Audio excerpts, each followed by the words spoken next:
Hello my dear students, welcome to Dakshinai classroom. बहुत बहुत बहुत स्वागत है प्यारे बच्चों आपका दक्षिणाई क्लासरूम चैनल पर। मैं प्रदीप सिंह फिर से आपके साथ हूँ CT1 एडवांस के सॉल्यूशन के साथ। तो चलिए आइए स्टार्ट करते हैं सॉल्यूशन। आई होप आप लोगों का पेपर अच्छा गया होगा। बेटा, पेपर को एनालाइज करना एक बहुत जरूरी चीज है। अगर आप पेपर को एनालाइज नहीं कर रहे हैं पेपर के बाद तो फिर ज्यादा फायदा नहीं होगा। पेपर को एनालाइज करिए, अपनी मिस्टेक्स को नोट डाउन करिए, कोशिश करिए सेम टाइप्स की मिस्टेक्स, जो सेम पर्टिकुलर वैरायटी की मिस्टेक्स है वो बार बार ना हो। आपको पता होना चाहिए कि आप कैलकुलेशन मिस्टेक कर जा रहे हैं तो कितनी मिस्टेक हो रही है, आपको कैलकुलेशन में ध्यान देना चाहिए। जिस टाइप की मिस्टेक में आप ध्यान देते चले जाएंगे आप देखेंगे अपने आप ही मिस्टेक्स कम होती चली जाएंगी। तो प्यारे बच्चों, आपको बस करना एक ही चीज है कि पेपर को एनालाइज बहुत अच्छे से करेंगे, ठीक है। और आप लोग मेहनत करते रहे बेटा। जिस कारण से तैयारी चालू करी थी, जो रीजन था, है ना, जो जोश था पहले दिन, वो लगातार बरकरार रहे। अगला अब देखिए, पहला क्वेश्चन है। ये कह रहे हैं बेटा, हो सकता है कि क्वेश्चन मेरे थोड़े से आपके साथ मिसमैच करें ऑर्डर, क्योंकि अभी पेपर पूरी तरीके से प्रिपेयर्ड नहीं था जब मैंने ये सॉल्यूशन बनाया है। मतलब बेसिकली सीक्वेंस हो सकता है अलग आ जाए ऑनलाइन फॉर्मेट में, पर मैं क्वेश्चन साथ में डाल दूंगा ताकि आपके पास क्वेश्चन वो सेम आ जाए, ठीक है। अ train is moving on a straight track with constant velocity v1. A bird is flying over from rear end in direction of velocity of train with velocity v2 and goes up to front end and then return to rear end with same speed. तो बेटा, जो bird है वो v2 से fly करती constant speed से और वो ट्रेन के बैक एंड से चालू होकर फ्रंट एंड तक जाती है और फिर वापस आती है, ठीक है भैया। कह रहे average velocity of bird with respect to train. भैया, ट्रेन की रिस्पेक्ट में क्या होगा? ये ट्रेन है ना, जो कि चल रही होगी, पर बर्ड बेटा, ट्रेन पे जो आदमी यहाँ पे होगा वो तो ये कहेगा कि भैया बर्ड पहले भी यहीं पे थी और घूम के फिर वहीं पे आ गई। हालांकि वो आगे जा रहा है, लेकिन उसको तो ये समझ में आएगा डिस्प्लेसमेंट क्या है, जीरो। और total displacement upon total time होती है एवरेज वेलोसिटी। तो एवरेज वेलोसिटी क्या दिखाई देगी? जीरो। बेटा, वेलोसिटी जो है वो तो फ्रेम डिपेंडेंट क्वांटिटी है, इसलिए एवरेज वेलोसिटी तो अलग अलग आ सकती है अलग अलग फ्रेम से। तो यहाँ पर बिल्कुल सही, तो आंसर क्या हो जाएगा? ए ऑप्शन सही रहेगा, बिल्कुल सही रहेगा। Average velocity of bird with respect to train will be zero, correct. Next, average velocity of bird with respect to ground. Ground की रिस्पेक्ट में वेलोसिटी क्या हो जाएगी? प्यारे बच्चों, ग्राउंड की रिस्पेक्ट में देखो, बर्ड जो है, अ train is moving on straight track with constant velocity v1, ठीक है। अच्छा, ग्राउंड की रिस्पेक्ट में क्या हो जाएगी एवरेज वेलोसिटी? प्यारे बच्चों, ट्रेन जो है वो v1 से जा रही है। मान लो जब ट्रेन यहां पे पहुंचती, थोड़ा सा आगे आ जाती है, तो बर्ड लौट के आती है, ठीक है। तो डिस्प्लेसमेंट बर्ड की क्या हुई? s, total displacement upon total time. और बेटा, ये जो टोटल डिस्प्लेसमेंट बर्ड की, ट्रेन की भी तो वही है।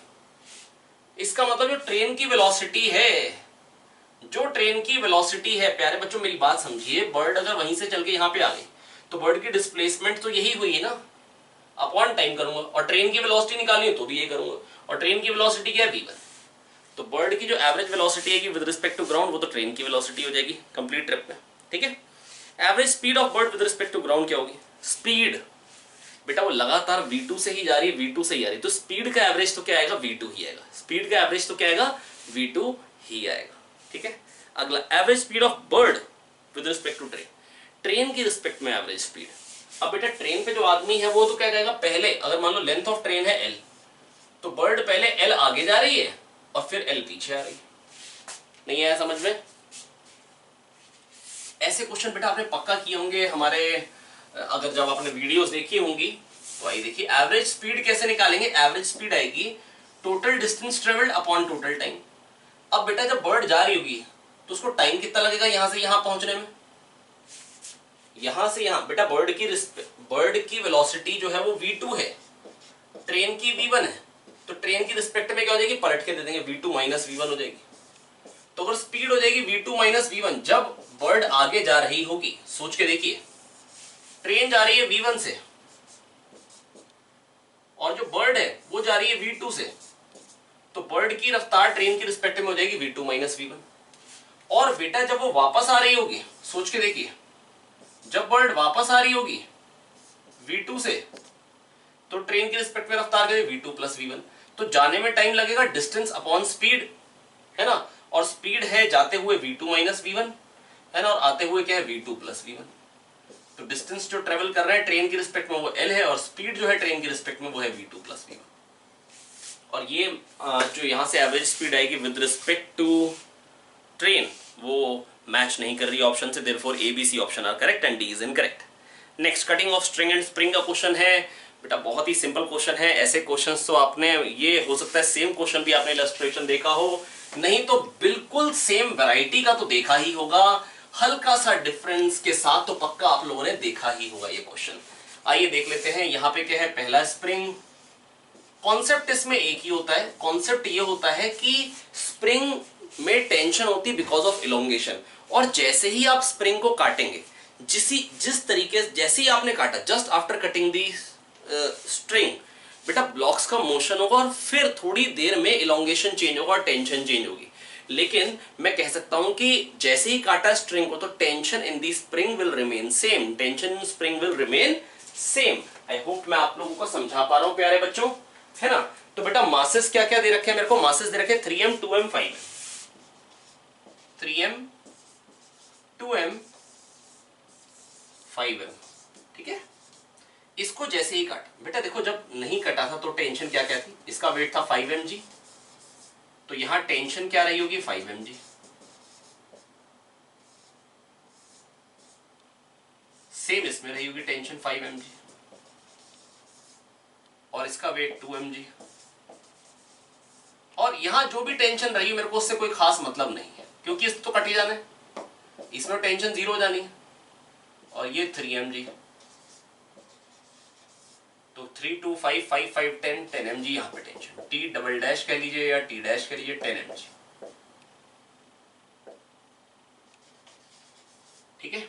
अब जैसे ही ये कटा तो कंडीशन क्या रह गई, अब किसी का भी एक्सेलरेशन बताओ, जैसे ही ये कटा, बेटा just after cutting, just after string is cut, ये फोर्सेस है। अब बेटा क्योंकि टेंशन स्प्रिंग तो तुरंत से चेंज होती नहीं, कॉन्सेप्ट यही है। अब एक्सेलरेशन बताना है, जिसका भी एक्सेलरेशन बताना है खटाक से बता दीजिए भैया। इसका बताना है तो 0, टोटल फोर्स 0। इसका बताना है तो 5 mg plus 2 mg, 7 mg is equal to 2 ma, 7 mg equal to 2 ma, यही है ना, 5 और 2 और 3, हाँ 7 mg, ये टोटल फोर्स हो गया 5 mg, टेंशन थी 2 mg weight is equal to 2 ma। मैं ये नहीं कह रहा ये हमेशा रहेगा, just after string is cut, जैसे ही काटा तब एक्सेलरेशन क्या होगा, इसमें क्या होगा 10 minus 3 7 mg is equals to 3m into 7g/3। तो बेटा मैंने आपको तीनों के एक्सेलरेशन बता दिए हैं, और कह रहे हैं the tension in spring 1, that is ऊपर वाले स्प्रिंग में tension just after string is cut हो तो 10 mg, और इसमें टेंशन क्या होगी just after string is cut 5 mg। तो इसमें जो सही ऑप्शंस है वो है ABD। चलिए बढ़ते हैं अगले क्वेश्चन पे। फ्रिक्शन का क्वेश्चन है अगला, बहुत ही सिंपल क्वेश्चन है, आइए देख लेते हैं। उससे अगला NLM का क्वेश्चन है, मतलब ये NLM फ्रिक्शन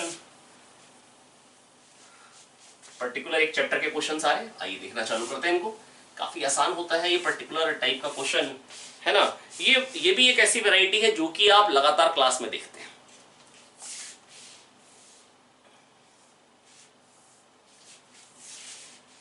ये 53 डिग्री एंगल है।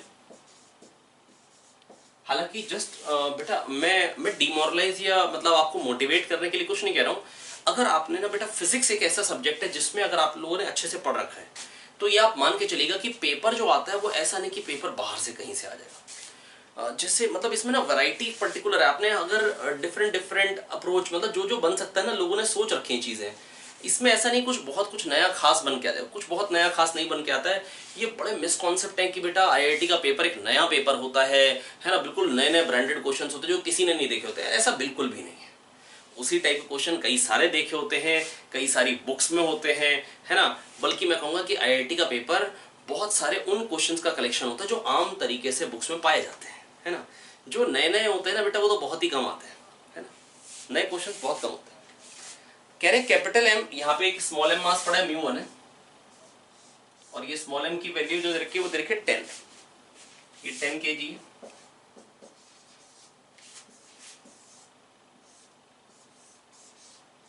कह रहे कैपिटल M उतना है कि just it is sufficient to prevent it from sliding down, slide ना कर पाए उसके लिए बस जस्ट इतना है कि ये स्लाइड ना करे, उतना ही कैपिटल M लगाया है। चलिए आइए देखते हैं। तो ये 10g मतलब 100 हो गया। अब बेटा mg साइन थीटा इधर को आता है, mg कॉस थीटा इधर को। आई होप ये तो अपने को रटा होता है बहुत अच्छे से, ठीक है। तो 100 साइन 53 हो जाएगा 80, 100 कॉस 53 हो जाएगा 60, है ना। तो नॉर्मल तो हो गया 60, और maximum value of friction μn वो क्या हो जाएगी बेटा, μ1 दे रखा है क्वेश्चन में, तो μn हो जाएगा 60। अभी 60 इधर को लग रहा होगा क्योंकि just about to slip condition है, इसे जस्ट रोक रखा है।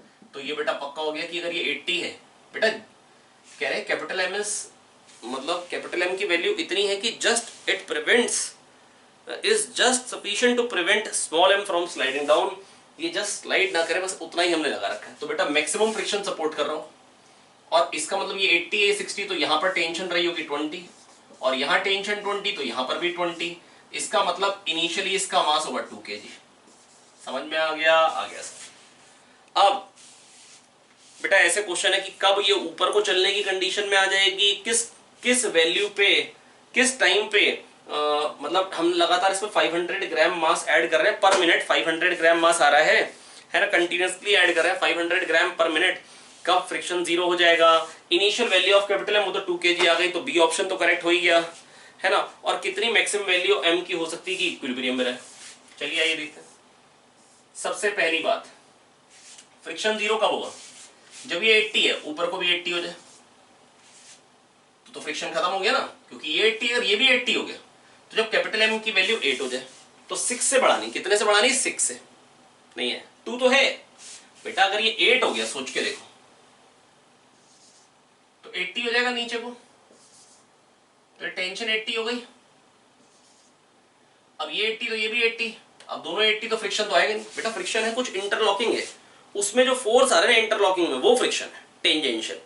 अब बेटा जितना इधर को उतना इधर को, तो फ्रिक्शन आएगा ही। अगर एक तरफ ज्यादा होता तो फिर फ्रिक्शन आता, तो उसको जाने को रोकता। अगर इस तरफ ज्यादा होता तो फिर उसको जाने को रोकता, फिर फ्रिक्शन आता। दोनों तरफ से बराबर है, फ्रिक्शन आएगा। तो फ्रिक्शन तब होगा जब ये 8 हो जाएगा। तो 8 कब होगा, 1 सेकंड में 500 ग्राम ऐड कर रहे हैं, ओ सॉरी 1 मिनट में, तो 2 मिनट में 1 किलो ऐड कर देंगे, 6 किलो ऐड कर रहे हैं, 12 मिनट लगेंगे। कितना टाइम लगेगा, 12 मिनट, 12 मिनट्स, यूनिटरी मेथड हो गया, हो गया। अब कब ऊपर चढ़ने की कंडीशन कब आएगी भैया, ये तो समझ में आएगी। 80 तो नीचे को है, और मैक्सिमम वैल्यू ऑफ फ्रिक्शन कितनी होती है, 60 अभी निकाली थी, क्योंकि नॉर्मल आया था 60। तो मैक्सिमम वैल्यू ऑफ फ्रिक्शन जो हो जाएगी वो क्या हो जाएगी, म्यू एन, म्यू 1 था 60, तो ये 140, तो 140 फोर्स चाहिए ऊपर लगाने के लिए, चढ़ाने के लिए। तो 140 और 140 ये है, तो ये क्या हो जाएगा, 14 kg हो जाएगा। 14 kg चाहिए मास, तो ये कह रहे हैं 12 kg, तो गलत हो गया, डी ऑप्शन।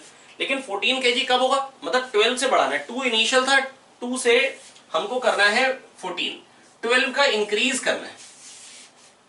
1 मिनट में 500 ग्राम बढ़ रहा है, 0.5 kg, तो बेटा 24 मिनट में 12 kg बढ़ जाएगा। तो 24 मिनट पे ऊपर चढ़ने की कंडीशन आ जाएगी। C option is the correct option. तो ए बी सी करेक्ट हो गया, डी इनकरेक्ट हो गया। 24th, ये तो बहुत ही वाहियात सा क्वेश्चन है, आइए देख लेते हैं इसको। फिर भी क्वेश्चन क्या कह रहा है, क्वेश्चन कह रहा है कि भाई ये एक स्पीड टाइम ग्राफ दे रखा है, एक ब्लॉक है लटक रहा है लिफ्ट में। ये काफी आसान क्वेश्चन है, इसको ना करना थोड़ा सा पाप लगेगा।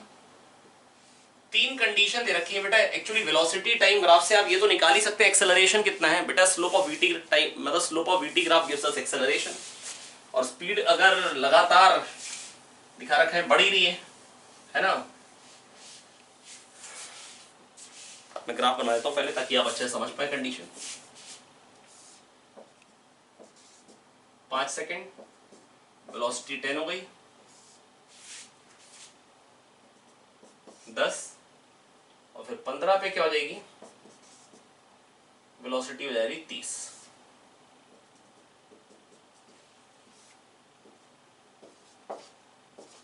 ठीक है, तो बेटा 1 सेकंड में जो वेलोसिटी में इंक्रीज आता है that is known as acceleration. तो या तो आप स्लोप बता दीजिए दिस अपॉन दिस, या डायरेक्टली कह लीजिए 5 सेकंड में 10 से बढ़ रही है, तो यहां एक्सेलरेशन क्या हो गया 2, यहां एक्सेलरेशन हो गया 0, 5 से 10 के बीच में, और यहां क्या हो जाएगा बेटा 5 सेकंड में 10 से हो रही है 30, तो 20 का इंक्रीज आ रहा है 5 सेकंड में, तो 1 सेकंड में 4, तो यहां पे एक्सेलरेशन हो गया 4, तो 10 से 15 में एक्सेलरेशन 4। अब बेटा टी ऊपर को है, mg नीचे को है, T माइनस mg ये टोटल फोर्स हो गया, T ऊपर को mg नीचे को, T minus mg total force equals to mass into acceleration, तो T आ जाएगा m टाइम्स g प्लस है। मास कितना दे रखा है क्वेश्चन में 12 kg, g प्लस a,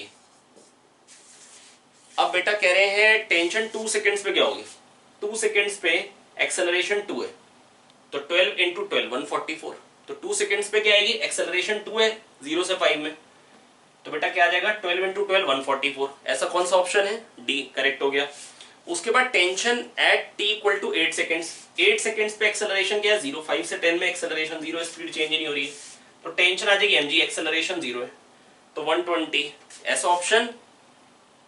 तो tension at T equal to 8 seconds 120, तो बी ऑप्शन भी करेक्ट हो गया, नहीं आया बेटा। यहां पर 5 से 10 में, 5 सेकेंड से 10 सेकेंड में एक्सेलरेशन क्या है 0, क्या है 0, तो बेटा बस मैं आपको इतना ही कह सकता हूँ 12 इंटू 10 120 आ गया, ठीक है।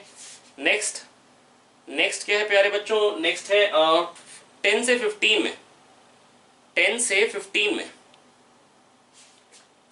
That is T equal to 11 second से पूछा टेंशन क्या होगी 11 सेकेंड्स में, यहाँ पे एक्सेलरेशन है 4, तो यहाँ पे 4 पुट करिए, तो क्या जाएगा 12 इंटू 14 कितना हो जाएगा 14 टू 28, 8 2 किया 14 1 14 और 2 16 168 न्यूटन।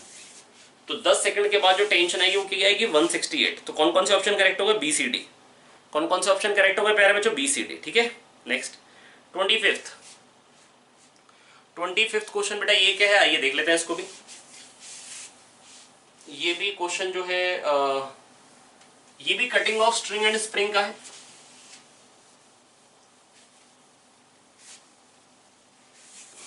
आइए देखिए,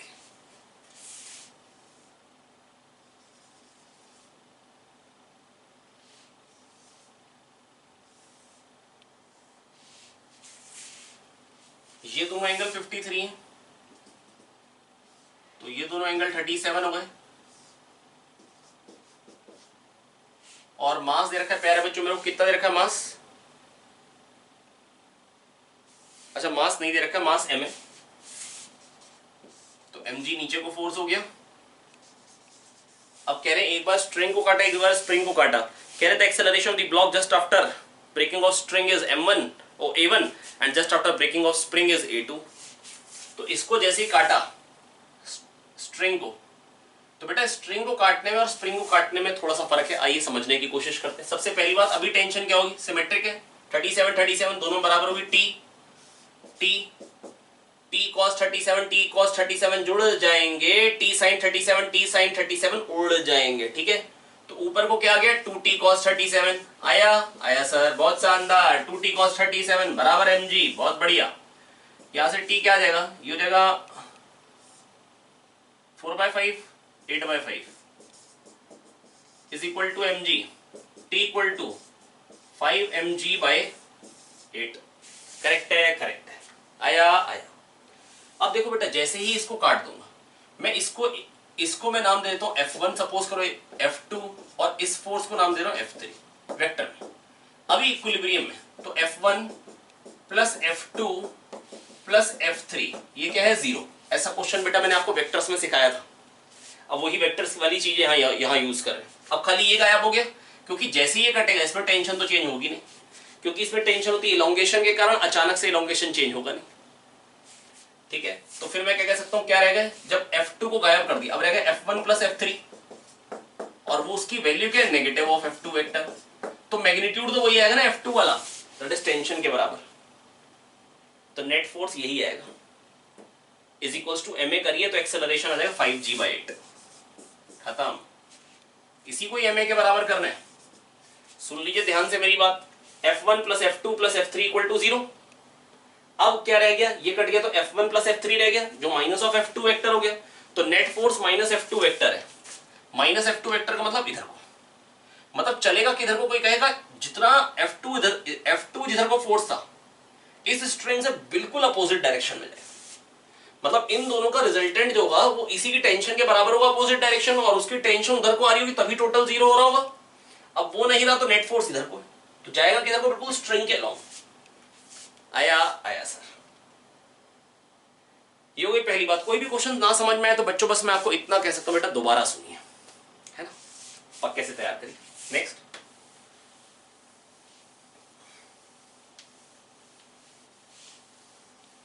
अगला पार्ट क्या है, अब क्या है, just after spring is cut, spring को काटने में थोड़ा सा फर्क आएगा। ये 53 डिग्री एंगल था तो ये 37। जब स्प्रिंग गया तो बेटा स्प्रिंग में जो टेंशन है वो खिंचाव के कारण नहीं, वो अचानक से चेंज हो सकती है। तो अब वो कंडीशन अलग है कि फोर्स रह गया this vector plus this vector, ये चेंज हो जाएगा। स्ट्रिंग में बेटा अगर एक ब्लॉक है 10 kg का तो 100 न्यूटन टेंशन है, 10 और रख दिए, कोई खिंचाव नहीं, अचानक से 20 हो जाएगी, खिंचाव के कारण टेंशन नहीं, है ना। तो बस बेटा मैं आपको कह सकता हूं कि यहां पर जो टेंशन है वो अचानक से चेंज हो सकती है, लेकिन स्प्रिंग में टेंशन अचानक से चेंज नहीं हो सकती। तो इस केस में ये अचानक से चेंज हो जाए तो करना क्या पड़ेगा, सिंपल है यार, mg cos 37 4/5 mg sin 37 3/5 mg। ये टेंशन बेटा रेडियल एक्सेलरेशन तो होगा नहीं, अब तो सर्कुलर मोशन में जाना है, v² वो तो होगा नहीं, तो बेटा इनको तो लेने का कोई फायदा नहीं। t तो mg cos 37 के बराबर ही होगा 4/5 mg, पूछा ही नहीं है। एक्सेलरेशन क्या है बेटा, यही net force 3/5 mg equal to ma। तो दूसरे केस में एक्सेलरेशन क्या है 3/5g, तो 5g/8 और 3/5g। आया सर। चलिए पढ़ते हैं अगले क्वेश्चन की तरफ। आइए अगला क्वेश्चन देख लेते हैं प्यारे बच्चों। अगला क्वेश्चन तो थ्योरेटिकल क्वेश्चन है, question number 26। Which of the following statements is are correct. तो बेटा real image of a real image can not be form by plane mirror. बेटा प्लेन मिरर में आप कई बार सामने खड़े होते हैं कि आपकी रियल इमेज बनती है वर्चुअल बनती है। प्लेन मिरर में तो रियल की वर्चुअल बनती है इमेज और वर्चुअल ऑब्जेक्ट की रियल इमेज। अगर यहाँ पे ऑब्जेक्ट है तो रेज जो होंगी टकराने के बाद ऐसे जाएंगी, हमको लगेगा रेज यहाँ से आ गई। और वैसे भी यही वर्चुअल इमेज की डेफिनेशन होती है, when the rays after interacting with optical device are diverging in nature then image is said to be virtual. ठीक है। और तो रियल ऑब्जेक्ट की रियल इमेज बन सकती है, नो, है ना। वर्चुअल ऑब्जेक्ट की रियल बनती है अगर रेज यही इस तरीके से आ रही होती है ना, किसी भी डिवाइस से ऐसे, तो ये होता वर्चुअल ऑब्जेक्ट। कि भाई जब रेज कन्वर्जिंग नेचर, किसी की रियल इमेज बनने वाली थी पर बनने नहीं थी, बीच में ऑप्टिकल डिवाइस रख दी, तो उस इमेज की पोजीशन को वर्चुअल ऑब्जेक्ट बोलेंगे, है ना। और ये बन गई उसकी रियल इमेज। तो रियल इमेज बन सकती है पर virtual object. Real image of a real object can not be form by convex mirror. हाँ, कॉन्वेक्स मिरर में अगर रियल ऑब्जेक्ट होता है तो वर्चुअल इमेज बनती है, बिल्कुल सही बात है। Real image of a real object can not be form bye diverging lens. Yes, converging lens से तो रियल ऑब्जेक्ट की रियल इमेज बनती है, पर कॉन्केव लेंस से नहीं बनती है, डाइवर्जिंग लेंस से नहीं बनती है।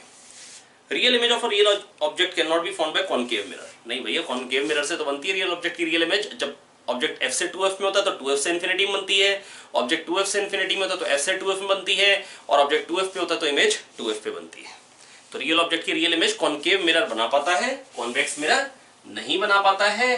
कॉन्वेक्स लेंस बना पाता है ना, अगर एयर में हो और ग्लास का हो, मतलब कन्वर्जिंग लेंस बना पाता है और कन्वर्जिंग मिरर बना पाता है। डाइवर्जिंग लेंस डाइवर्जिंग मिरर नहीं बना पाता है और प्लेन मिरर भी नहीं बना पाता है। चलिए नेक्स्ट, इसके बाद अगला क्वेश्चन 27। बेटा 27 क्वेश्चन तो बेसिकली आपका जो क्वेश्चन है वो यहाँ पर थीटा एंगल के लिए दे रखा है, पर वो बेसिक एटवुड मशीन जो आपकी होती है उसी पे क्वेश्चन है। ये m1 मास है मान लो, ये m2 मास है, ठीक है। एक्सेलरेशन प्यारे बच्चों क्या आता है, m1g m2g t m1g minus t plus t minus m2g is equals to m1 plus m2 है।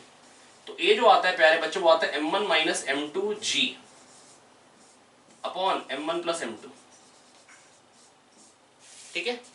और जो टेंशन आती है बेटा जब आप इसको सॉल्व करते हैं, मतलब कैसे भी आपने कर रखा पूरा एक सिस्टम लेके m1g minus t plus t minus m2g equal to m1 plus m2 है, या तो आप दो इक्वेशन लिखते होंगे m1g minus t equal to m1 है।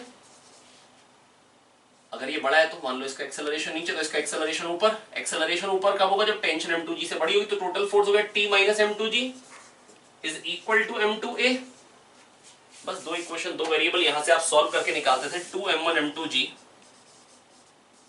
अपॉन m1 प्लस m2, ठीक है। तो बेटा अगर टोटल सम अगर मास का कांस्टेंट है तो ये क्वांटिटी कांस्टेंट है, ये क्वांटिटी कांस्टेंट है।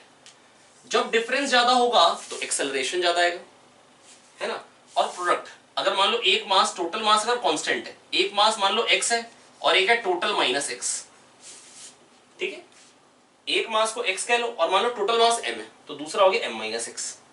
तो प्यारे बच्चों जो टेंशन मैक्सिमम कब आएगी बेटा, अगर टेंशन का ग्राफ बनाऊंगा तो मैं आपको ये कहना चाह रहा हूं, अगर टोटल मास कांस्टेंट है, मान लो उसकी वैल्यू m है, तो अगर एक x है तो दूसरा m माइनस x, तो ये क्या बन गया 2x m minus x into g upon m, ये बन गया।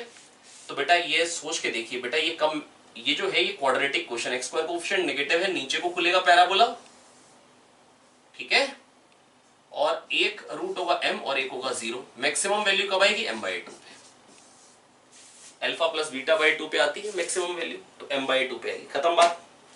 तो टेंशन मैक्सिमम होती है जब दोनों तरफ मास बराबर बराबर कर दोगा, टोटल मास कांस्टेंट लेना है, और एक्सेलरेशन मैक्सिमम तब होता है जितना डिफरेंस ज्यादा होता जाएगा उतना ही एक्सेलरेशन ज्यादा, मतलब एक को सारा मास दे दो दूसरे को 0, तो एक्सेलरेशन मैक्सिमम, और दोनों को बराबर बराबर मास दे दो m/2 दोनों को बराबर बराबर मास दे दो m/2 बच्चों, अगर दोनों को बराबर बराबर मास दे देंगे तो बेटा फिर क्या हो जाएगा, टेंशन मैक्सिमम हो जाएगी, और अगर एक को सारा मास दे दो दूसरे को 0, तो बेटा इक्वेशन कैसे बनाते हैं, कहां से डेवलप करते हैं, m1g माइनस टी बराबर m1 है, t माइनस m2g बराबर m2 है। आई होप मैं आपको समझा पा रहा हूं बच्चों। अब देखिए यहां पर लेकिन क्वेश्चन ये नहीं था, यहां क्वेश्चन वही है, बस थोड़ा सा फर्क है, बस वो थीटा एंगल पे रखा हुआ है। आइए बताने की कोशिश करता हूं। अब ये पर्टिकुलर क्वेश्चन तो आपने जरूर किया हो, अब पेपर में क्या क्वेश्चन है थोड़ा सा ही अलग, अब हो सकता होगा कि आप कर पाए होंगे, हो सकता ना कर पाए हो, बेटा बस यही अपना थोड़ा सा सोच का दायरा बढ़ा लेना, ऐसा नहीं कि बहुत ज्यादा कुछ नया आ जाएगा, ऐसा नहीं होने वाला। ये m है,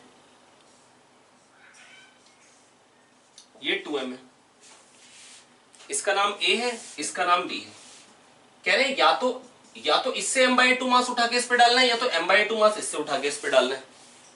तो कह रहे बताओ किस केस में टेंशन बढ़ेगी और किस केस में एक्सेलरेशन। भैया अगर इससे m/2 उठा के इस पे डालोगे तो दोनों हो जाएंगे बराबर, तो टेंशन बढ़ेगी, और इससे m/2 उठा के इस पे डालोगे तो मास का डिफरेंस बढ़ जाएगा, तो एक्सेलरेशन बढ़ जाएगा। बेटा बस कंडीशन क्या है, वहां पर जहां पे mg माइनस टी लिखा था, यहाँ पे 2mg साइन थीटा, मतलब m1g sign theta minus T बराबर m1 है, और t minus m2g sine theta बराबर m2 है, बस साथ में साइन थीटा और आ गया है ना। पर मैंने आपको बस जो कॉन्सेप्ट बताया, अगर वो क्लियर हो गया होगा तो समझ में आ गई होगी कंडीशन, वही कंडीशन है, जब इससे मास उठा के इस पे डालेंगे तो डिफरेंस बढ़ेगा, तो एक्सेलरेशन बढ़ेगा, इससे मास उठा के इस पे डालेंगे तो मास बराबर हो जाएंगे, टेंशन मैक्सिमम हो जाएगी। टेंशन मैक्सिमम होती है दोनों तरफ मास बराबर हो जाते हैं, ठीक है। Next question number 28, a very broad elevator is going up with a constant acceleration of 1 meter per second square at the instant when the velocity of the elevator is 2 meter per second. A stone is projected from the floor of the elevator with a speed of 2 meter per second relative to the floor at an angle of 30 degree with the horizontal. Find time taken by stone to return to the floor. Okay. भैया ये तो बहुत ही आसान है, और range बतानी है बेटा, फ्लोर ऊपर जा रहे हैं एक्सेलरेशन से, एक्सेलरेशन कितना रहेगा 1 मीटर पर सेकंड स्क्वायर। याद दिला देता हूं बेटा, अगर ए एक्सेलरेशन ऐसे होता है, पत्थर को फेंका है इसकी रिस्पेक्ट में स्पीड u से, पहले होता था time 2u sin theta by g, इस केस में टाइम ऑफ फ्लाइट क्या था 2u sin theta upon g plus a। याद आई बात या नहीं याद आई? बिल्कुल याद आई भैया। कैसे किया था, s equal to ut plus half T square लगाया था इस डायरेक्शन में, है ना, और पार्टिकल वापस आ गया, एक्सेलरेशन इसका g था, पर इसकी रिस्पेक्ट में क्या हो जाएगा, फ्लोर की रिस्पेक्ट में a और पलट के दे देंगे, g प्लस a हो जाएगा, ठीक है। तो u साइन थीटा ऊपर को है वेलोसिटी, तो s equal to ut plus half T square Y direction में लगाएंगे तो u sine theta t minus half g plus a T square equal to 0 कर देंगे, y कोऑर्डिनेट 0 करिए, वापस आ गया वहीं पे, है ना। इसकी रिस्पेक्ट में तो यही क्या है ना, वापस आ गया। एक्चुअली तो ये भी ऊपर जा रही है, ये भी, है ना, रिलेटिव मोशन से कर रहे हैं तो बेटा रिलेटिव वेलोसिटी तो u sin थीटा है, पर रिलेटिव एक्सेलरेशन क्या है g प्लस a, तो टाइम ऑफ फ्लाइट में 2u sin theta by g plus a आ जाएगा। u कितना गिवन है क्वेश्चन में 2, थीटा कितना गिवन है 30, sin 30 क्या होता है हाफ, ठीक है, 30 डिग्री विद हॉरिजॉन्टल क्या रखा, ठीक है।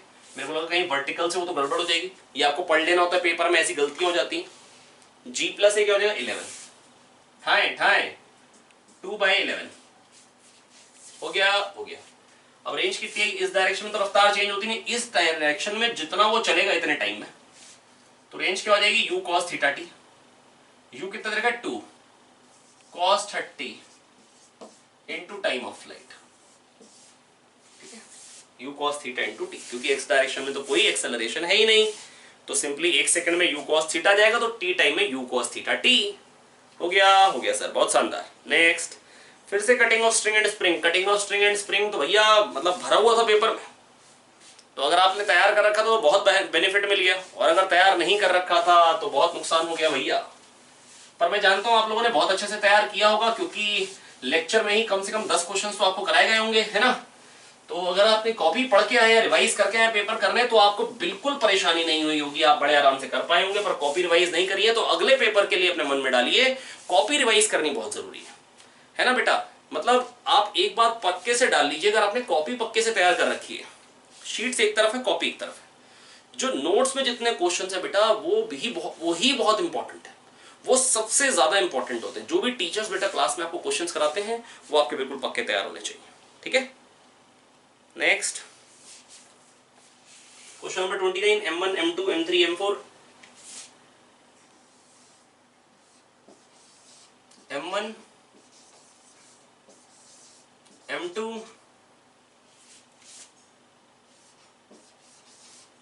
M3 M4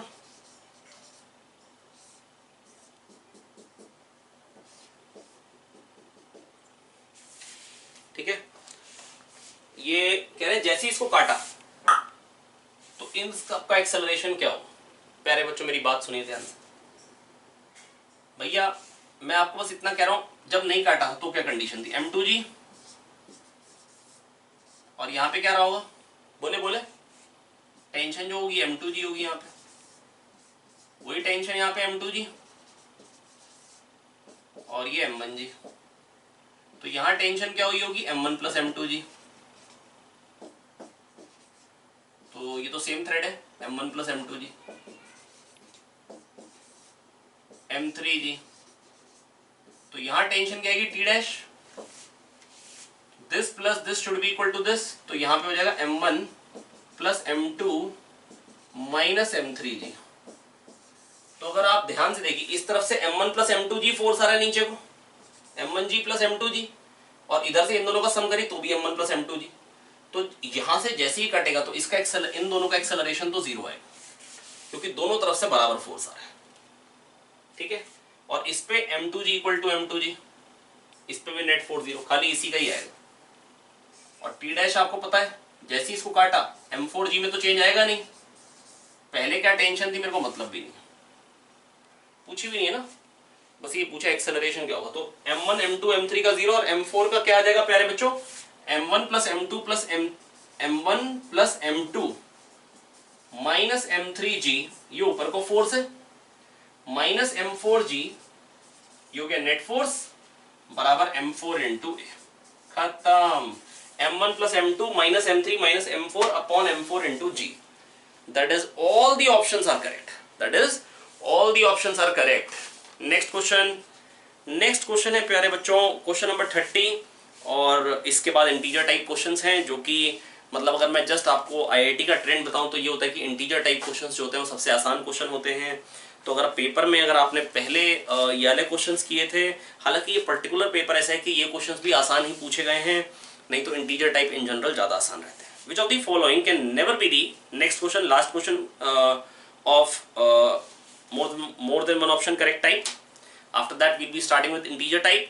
Which of the following can never be the separation between a point object and its real image? बेटा रियल ऑब्जेक्ट और रियल इमेज के बीच का डिस्टेंस जो होता है मिनिमम, वो क्या होता है 4f। क्या होता है प्यारे बच्चों 4f। तो 4f से कम कौन कौन सा, फोकल लेंथ 20 है, तो 80 से कम वाले दो ऑप्शन है 60 और 45, दैट इज द आंसर, ठीक है बेटा। 4f तो मिनिमम डिस्टेंस होता है ना, अरे बोलो आया बेटा, मैंने भी सॉल्यूशन डाला था अपना, है ना, सुरेंद्र सर ने भी पढ़ाया आपको, तो बेटा ये बिल्कुल पक्के से आना चाहिए।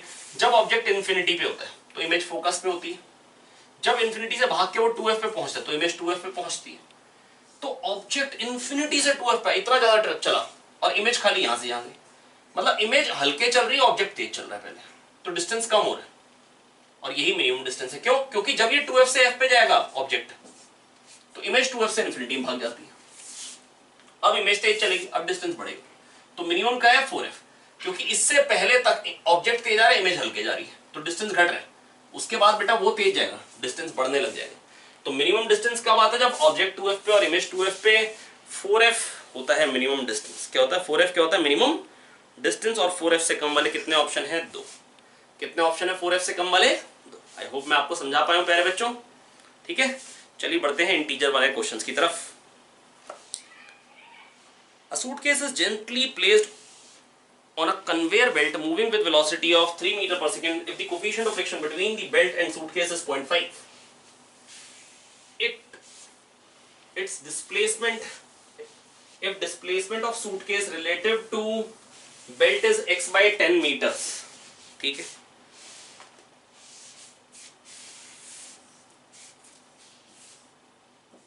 भैया जेंटली ना हमने इस पे रख दिया तो इसका एक्सेलरेशन क्या आएगा? वैसे अगर ध्यान से सोचें तो बेटा जैसे ही रखा तो म्यू एम जी, आगे को फोर्स आएगा क्योंकि नॉर्मल तो एम जी के बराबर होगा, क्योंकि ऐसे ऐसे तो उड़ने नहीं लग जाएगा,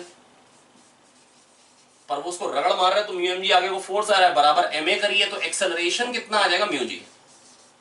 एक्सेलरेशन क्या आ जाएगा प्यारे बच्चों? म्यू जी, ठीक है। और म्यू जी की वैल्यू कितनी निकल के आ रही है? यहां से म्यू है 0.5, जी है 10, तो 5 हो गया, एक्सेलरेशन आ गया 5, ठीक है। अब इसके बाद अब पूछा है फाइंड द वैल्यू ऑफ, मतलब कह रहे डिस्प्लेसमेंट x बाय 10 हुई है तो x बताइए, integer type question. Relative to belt displacement बतानी, क्या बतानी? Relative to belt. करे क्वेश्चन, चलिए करते हैं। देखो बेटा करने को तो मतलब इसको करने के 2 मेथड हो सकते हैं। एक, बेल्ट की रिस्पेक्ट में बात करें तो बेल्ट पे बैठ जाइए, अब उस पे बैठ के क्या दिखाई देगा? बेल्ट की वेलोसिटी 3 है तो हमको दिखाई देगा इसकी वेलोसिटी 3, बस ये रिलेटिव वेलोसिटी हो गई। और बेल्ट का एक्सेलरेशन 0, तो जो एक्सेलरेशन है वही रिलेटिव एक्सेलरेशन। लगा दीजिए v square equal to u square plus 2as।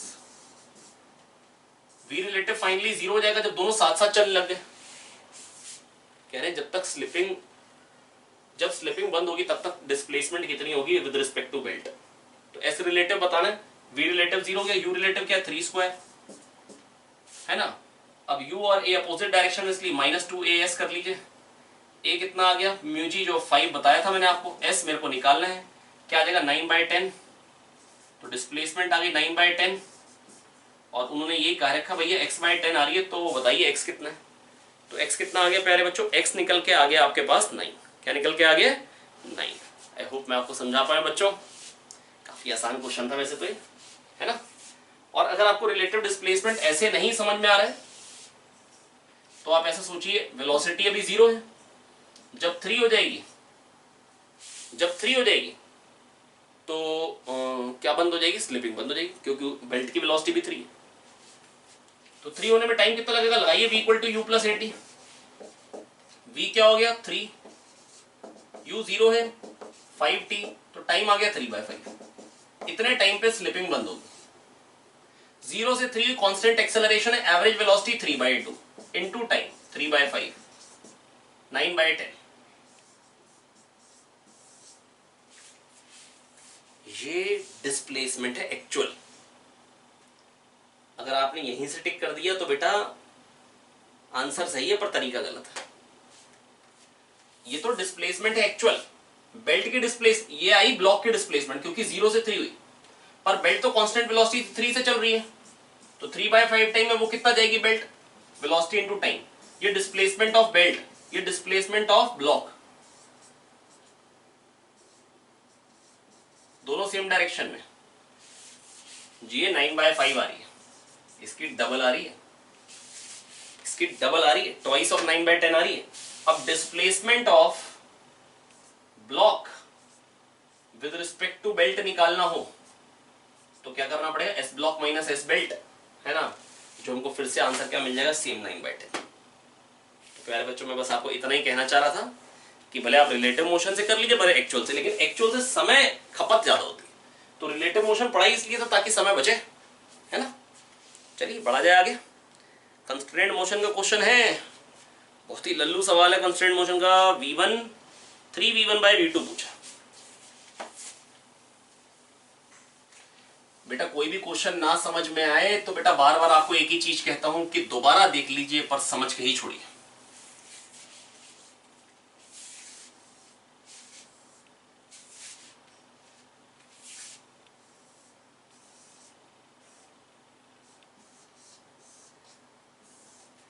ठीक है, ये V2 है,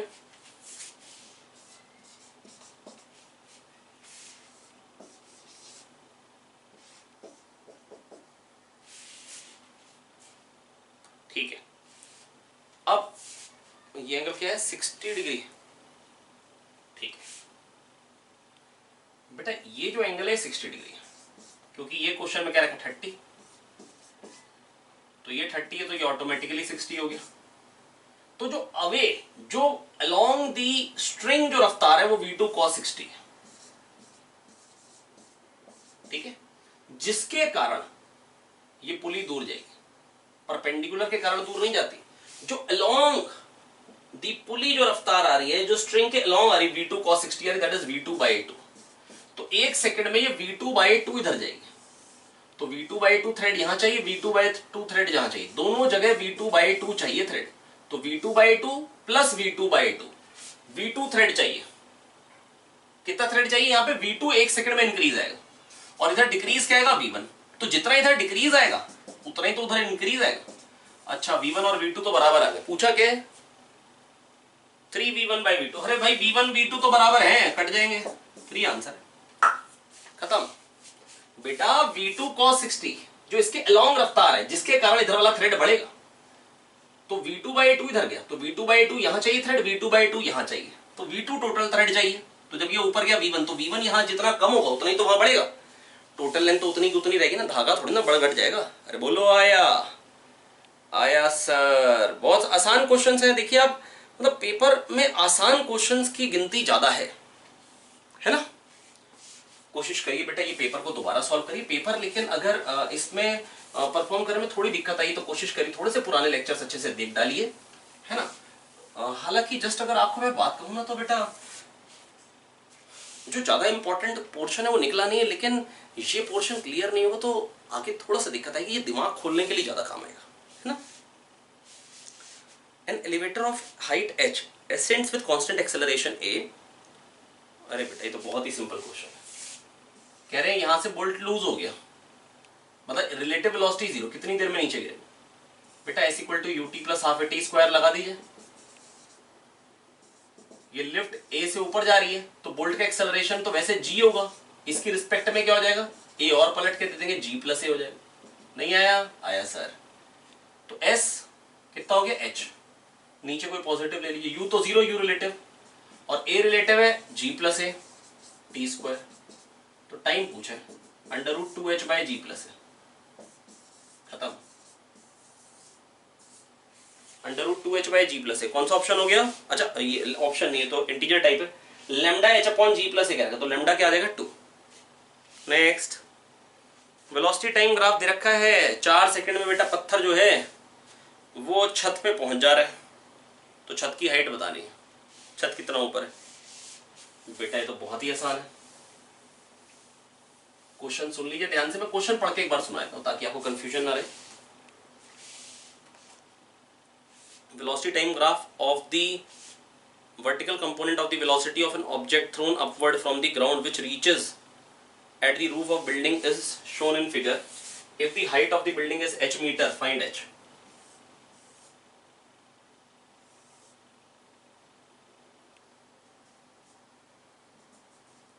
-10 हो गई रफ्तार 4 सेकेंड पे, यहां 30 थी, ये वेलोसिटी टाइम ग्राफ है, 3 सेकेंड पे 0 हो गई। बेटा मैं बस आपको इतना कहना चाह रहा हूं, ये एरिया कितना आएगा, हाफ ऑफ 3 इंटू 30, 15 3 जा 45, और ये 1 है, हाफ 1 इंटू 10 ये 5, और ये नेगेटिव वेलोसिटी, नेगेटिव, तो 45 पॉजिटिव में गया, 5 नेगेटिव में है, तो हाइट कितनी हो गई 40। सिंपल है यार ये तो बहुत ही। अगला क्वेश्चन, ये भी बेटा क्लास का करा हुआ ही क्वेश्चन होगा 100%। 5 kg है, नहीं तो इस टाइप का किया हो, मैं ऐसा नहीं कह रहा हूं कि ये पर्टिकुलर क्वेश्चन ही किया हो, लेकिन इस टाइप का क्वेश्चन जरूर किया हो। 2 kg एक्सेलरेशन इसका 5 मीटर पर सेकेंड स्क्वायर हो, उसका पूछा बेटा। इसका मतलब स्प्रिंग दबा होगा ना, इस पे तो फोर्स लग रहा है लगातार 20 न्यूटन, स्प्रिंग दबा होगा तभी तो इसका एक्सेलरेशन 5 आ रहा है। तो ये दबा होगा, इस पे टेंशन T बराबर 2 × 2 है, 2 5 10, और ये दबा हुआ है, इसको भी उधर को धक्का देगा, तो यहां से जो टेंशन आ रही है वो 10, 10 + 20 हो जाएगा 30। ये दबा हुआ है ना, 10 + 20 वो खींच रहा है, 30 हो गया, 30 = 5 × 2 है, ए कितना आ गया 6। बहुत ही आसान है यार, पहले इसका एक्सेलरेशन पता था, वहां से टेंशन निकाली, फिर वो दबा हुआ है ना, तो बेटा इसको पुश करे तो उसको भी पुश करेगा। ऐसे थोड़ी ना इससे नफरत करता है उसको प्यार करता है, ना भैया ना, ऐसे तो इंसान करते हैं, स्प्रिंग तो शरीफ होता। तो क्या हो जाएगा 10 + 20, 30 = 5 है, ए कितना आ गया 6। बहुत शानदार। नेक्स्ट क्वेश्चन नंबर 36, m1/m2 पूछा है, m1 का एक्सेलरेशन क्या दे रखा है 5। अरे ये तो बहुत ही सिंपल क्वेश्चन है यार, बस दिखने में थोड़ा सा डरावना है, बस हिम्मत करके क्वेश्चन को देख लेना था, काम तो बन ही जाता। बेटा ये दोनों m2 है, तो बेटा अगर ये दोनों m2 तो इसको उठा के इकट्ठा कर दो, फिर ये m1 हो गया, ये 2m2 हो गया, क्योंकि चलना तो इकट्ठा ही है इन्होंने। अब एक्सेलरेशन क्या बताया था, अभी बताया था m1g - m2g / m1 + m2। तो m1, अब उधर मास 2m2 है, m1 - 2m2g / m1 + 2m2, और ये बेटा 5 है, 5 मतलब g/2। m1/m2 बताने, क्रॉस मल्टीप्लाई करिए, m1/m2 निकालिए। चलिए मैं कर देता हूँ, 2m1 - 4m2, 2 से मल्टीप्लाई किया, is equals to m1 + 2m2। ठीक है, यहां से क्या निकल के आ जाएगा, m1 is equals to 6m2। तो m1/m2 क्या आ जाएगा प्यारे बच्चों 6, क्या निकल के आ रहा है 6। बहुत शानदार, बिल्कुल आसान क्वेश्चन था, आई होप मैं आपको समझा पा रहा हूं प्यारे बच्चों, काफी इजी क्वेश्चन है। 4 क्वेश्चन और बाकी हैं, फटाफट से कर लेते हैं। चलिए बढ़ते हैं नेक्स्ट क्वेश्चन की तरफ। चलिए बच्चों आखिरी 4 क्वेश्चन बचे हैं, फटाफट से इनको भी खत्म किया जाए। पहला क्वेश्चन है बेटा, 98 मीटर पे एक बैलून उड़ रहा है और बैलून से एक ऑब्जेक्ट को हमने ड्रॉप किया। 98 मीटर की हाइट से एक बैलून 9.8 मीटर पर सेकेंड से जा रहा था, ठीक है, 9.8, यहां से एक ऑब्जेक्ट को ड्रॉप किया तो उसकी वेलोसिटी भी 9.8 हो गई, इनिशियल वेलोसिटी। ठीक है, अब ये यहां से जाके यहां पे आ रहा है, कह रहे कितने टाइम में नीचे आएगा, 1 + √3 लैम्डा सेकेंड्स में नीचे आ रहा है, लैम्डा बताना है, 1 + √3 लैम्डा, लैम्डा अंदर था। ठीक है, अब बेटा देखो 9.8 × t s = ut + ½ at² लगा रहे हैं, s क्या हो जाएगा बेटा, नीचे आ रहा है इसलिए -98। ठीक है, is equals to 9.8 t - ½ acceleration क्या होगा, वो भी 9.8 t²। बस बेटा अब इसको क्या बन जाएगा, t² - 2t, 9.8 1 9.8 10 t² - 2t - 20 = 0। तो बेटा अब इसको क्या करेंगे हम, यहाँ पे हम धराचार्य लगा देंगे और फटाफट से t की वैल्यू निकालेंगे। -b 2 + √b² - 4ac 4 -80 कितना हो जाएगा 84/2। यहां से बेटा 2 1 हो गया, प्लस माइनस √21, और अगर 3 लैम्डा से 21 को कंपेयर करूंगा तो लैम्डा आ जाएगा 7। नेक्स्ट अगला क्वेश्चन कह रहे हैं, एक ब्लॉक को एक स्टेशनरी प्लैंक के ऊपर, लॉन्ग प्लैंक के ऊपर हमने फेंका 20 मीटर पर सेकेंड से, और 16 सेकेंड बाद स्लिपिंग बंद हो गई। After 16 seconds slipping stop. कब स्लिपिंग बंद हो गई है, 16 सेकेंड में।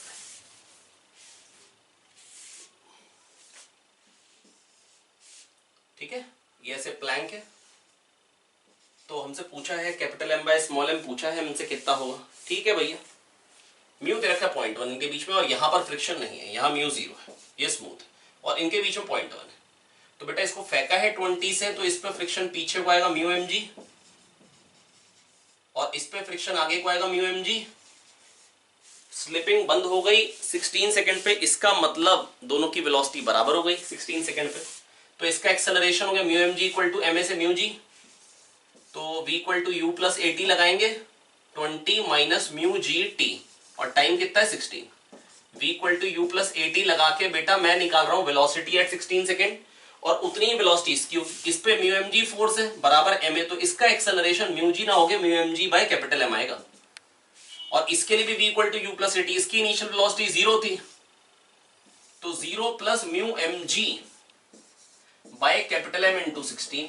बस यहां से बेटा capital M by small M निकालना था। आइए फटाफट से कर लेते हैं।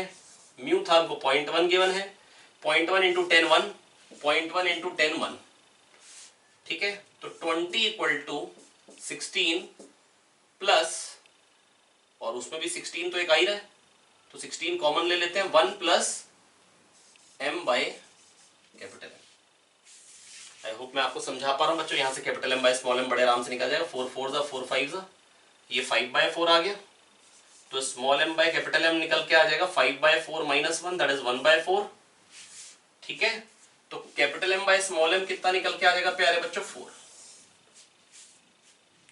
आई होप मैं आपको समझा पाया हूं प्यारे बच्चों। चलिए बढ़ते हैं आगे। नेक्स्ट इसमें कह रहे हैं a stone is projected from point P on the inclined plane with velocity 10 metre per second directed perpendicular to the plane. The time taken by the stone to strike the horizontal ground is, अच्छा ground पे कितनी देर बाद strike करेगा, और ये length PO मेरे को दे रखी है 10 मीटर, ठीक है। जगह बनाते हैं और लिख डालते हैं क्वेश्चन।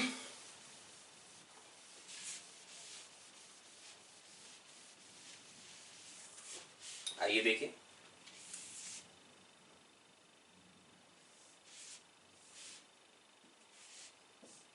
ये 53 डिग्री है, ये 10 है,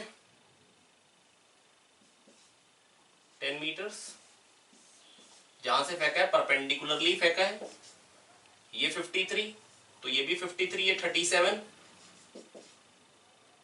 और फेंका है हमने 10 से, तो 10 cos 37 इधर को 8, और 10 sin 37 ऊपर को 6, और 10 sin 53 इसकी हाइट हो गई 8 metre. s equal to U T plus half A T square लगा दिए y डायरेक्शन में। बस यही बताना कितनी देर बाद ग्राउंड पे स्ट्राइक करेगा। तो बेटा क्या इक्वेशन बन जाएगी, लगाएंगे s equal to U T plus half A T square y direction में, s क्या हो जाएगा 8, नीचे को जा रहा है -8, uy क्या हो गया 6t minus half 10t square 5, ठीक है, 5t square minus 6t plus 8 equal to 0। तो ये क्या बन जाएगा 5t स्क्वायर प्लस 2t, ये क्या हो गया 5 8 जा 40, और इसको अगर मैं बनाऊं तो 10 और 4, 10 4 जा 40 plus 4t minus 10t plus 8। बेटा यहां से अब आप फैक्टराइज कर सकते हैं, ये हो जाएगा t 5t plus 4, 5t plus 4 और t माइनस 2। तो टाइम बेटा आ जाएगा 2 सेकेंड्स, 2 सेकेंड बाद ये ग्राउंड को आके हिट करेगा। लास्ट क्वेश्चन है, और ये क्वेश्चन बेटा आपकी शीट का ही क्वेश्चन है। आई होप ये तो आपको आता ही होगा। चलिए जस्ट एक बार आपको रिवाइज करा देता हूं, ठीक है। ये आपकी शीट का क्वेश्चन है, क्वेश्चन बैंक का क्वेश्चन है ये, और ये बहुत ही इंपॉर्टेंट है। ये क्वेश्चन पर्टिकुलर क्वेश्चन बहुत इंपॉर्टेंट है बेटा, है ना, ये आपको बहुत अच्छे से आना ही चाहिए। बस यूज इसमें एक ही बात होनी है, जब ऑब्जेक्ट ऊपर जाएगा तो एक्सेलरेशन क्या आएगा, ऊपर जाएगा, वेलोसिटी ऊपर होगी, तो mg sin थीटा भी नीचे हो जाएगा, mg sin theta mg cos theta तो यही रहेंगे। ऊपर जा रहा है तो बस फ्रिक्शन जो आएगा बेटा वो नीचे को आ जाएगा, नॉर्मल mg cos थीटा ही रहेगा, friction mu mg cos theta नीचे को आ जाएगा, टोटल फोर्स हो जाएगा mg sin theta plus mu mg cos theta बराबर एम ए। यहां से ए कितना आ जाएगा g sin theta plus mu g cos theta, और जब नीचे आएगा प्यारे बच्चों तो क्या होगा mg sin थीटा तो नीचे ही होगा अगर जब वेलोसिटी नीचे को होगी, लेकिन फ्रिक्शन तब ऊपर को आ जाएगा म्यू mg cos थीटा। तो इस केस में एक्सेलरेशन क्या आ जाएगा mg sin theta minus mu M G cos theta is equal to M A, यहां से ए आ जाएगा G sine theta minus mu G cos theta, G sine theta minus mu G cos theta. आया? आया sir. बहुत शानदार तरीके से यहां से हम एक्सेलरेशन निकाल लेंगे। बिल्कुल ही सिंपल था प्यारे बच्चों, है ना। अब इसमें time of ascent to time of descent या time of descent to time of ascent पूछा था। बेटा देखो, अगर हमने एक ऑब्जेक्ट को रेस्ट पे छोड़ते थे ना और फिर उसको एस ट्रेवल करना है, तो s equal to u t plus half A T square में यू जीरो होता है, हाफ ए टी स्क्वायर, और टाइम क्या निकल के आता है? Under root two S by a. अब आप सोच के देखिए बेटा, अगर एक्सेलरेशन कांस्टेंट होता, ऊपर जाते और नीचे आते तो टाइम वही लगता, लेकिन एक्सेलरेशन कांस्टेंट नहीं, तो ऊपर जाते हो ए अलग है, नीचे आते हो ए अलग है, तो under root two S by a में ए अलग अलग आ जाएंगे, इसलिए बेटा जो रेशियो है वो अलग आ जाएगा, है ना।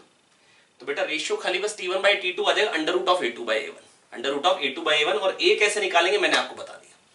अब आप सोचेंगे कि जब ऊपर जा रहे हैं तो इनिशियल वेलोसिटी तो जीरो नहीं, फिर हम ये क्यों लगा लें? मैं कह रहा हूं मान लो कि एक्सेलरेशन सेम होता, फिर जब नीचे आने का टाइम होता तो यही होता ना यार, under root two S by, तो यहां पे वेलोसिटी जीरो होती है, under root two S by.